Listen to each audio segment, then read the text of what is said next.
হাইরে সম্পর্ক সম্পর্ক সম্পর্কর যে এক পলকেই বদলায় যায়। মানে মতিউর রহমান ছেলে ইফাত, ইফাত যদি ছাগলটা না কিনতো তাহলে কিন্তু আমরা কিন্তু এটা বুঝতে পারতাম না, মানে চাক্ষুষ এটা দেখতে পারতাম না যে বাপে পুত্র যে সম্পর্ক বদলে যায় এক পলকের মধ্যে। আহ সম্পর্ক বদলে যায় একই পলক। শালার কি দেখাইলে রে বাবা রে, আমার মনে হয় কি ইংরেজদেরকে আমরা তাড়াইছি না, বরং তারা আমাদের কাছে যায়, মানে আমাদের কাছ থেকে দূরে যাইয়া ওরা যান বাঁচাইছে, মানে ওদের মান সম্মান রক্ষা পাইছে আমাদের কাছ থেকে দূরে যায় ওরা ইংরেজরা। কিরি যত কি সার্কেস আমাদের বাংলাদেশের মধ্যেই নাকি রে সার্কেস আর কত দেখতাম। কি বাবা খেলা দেখাইলো রে মতিউর রহমান। কি রে বাবা, আমরা কি এখানে কি নিবন্ধন ঠিক করতে আসছিলাম নাকি? আমাদের কি জন্মটাই শুধু নিবন্ধন ঠিক করার জন্য? আমাদের জন্মটাই কি শুধু নিবন্ধন ঠিক করতে হতো তাদের সারা জীবন পার করে দেওয়া? আর মতিউর রহমানের মতো লোকেরা ঘুষখোরেরা আসছে কি বাংলাদেশ থেকে আপনার আমার কাছ থেকে কীভাবে লুটটা ঘুরা নিয়ে নিজের সম্পদের অবৈধ সম্পদের পাহাড় করে নেওয়া। আরে বাবা কীভাবে রে সম্ভব এটা? সে নাকি 55 বিঘা জমি নিয়ে সে রিসোর্স তৈরি করছে।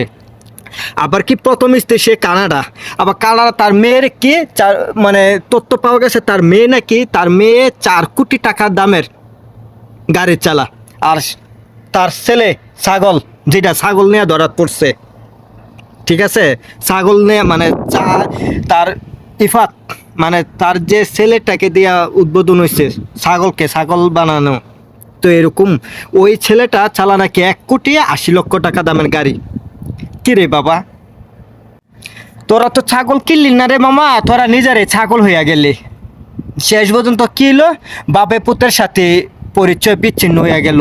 বাপে চিনে না পুতেরা, বাপে কি বলতেছে এখন যে পুতের আমি চিনি না, সে আমার পুত না, তাহলে বাবা পুত্রা কার? পুত্রা কার? আমাদের তো এটা ভুলেও না, কারণ আমরা ছোট ছেলে। তাহলে পুত্রা কে অন্য কারোর?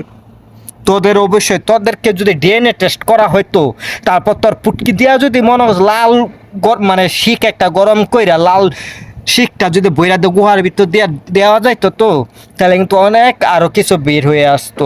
তোরা কি করলি রে, তোরা দেশটারে লুচ্চা ভিড়া খেয়ালাইতেছস, তোরা যাও একটা পদে আসস, পদে থেকে চাকরি করতে আসস, সরকারি চাকরি। আরে তোরা কি রে বাবা রে, সরকারি চাকরি মানে কি? তোরা সরকারি চাকরি সার্টিফিকেট মানে পাওয়া মানে কি? তোরা কি দিন ডাকাতের লাইসেন্স পাওয়া মনে হয়? তোরা এটাই মনে করস। তোদের কারণে তোদের কারণে একবারে শেষ, মানে বাংলাদেশটা একবারে দুর্নীতিগ্রস্ত হয়ে গেছে তোদের মতো লোকের কারণে। আরে বেটা, একটা লোক সারা জীবন কাজকর্ম কইরা একটা বাড়ির মালিক হইতে মার দুধ মুহে দেয়া বাইরো, সঠিকভাবে কাজকর্ম কইরা লিগেলভাবে টাকা ইনকাম কইরা। আর তোদের মতো ঘুষখোরের মানে তোরা কি চেয়ারের নিচ দিয়া কানেকশন, তোরা কি তারি? তোরা চেয়ারের নিচ দিয়ে কানেকশন, মানে স্পিড মানি যেটা বলস, তো অবশ্যই স্পিড মানি ছাড়া তো তোর আর এরকম হওয়ার কথাই ছিল না।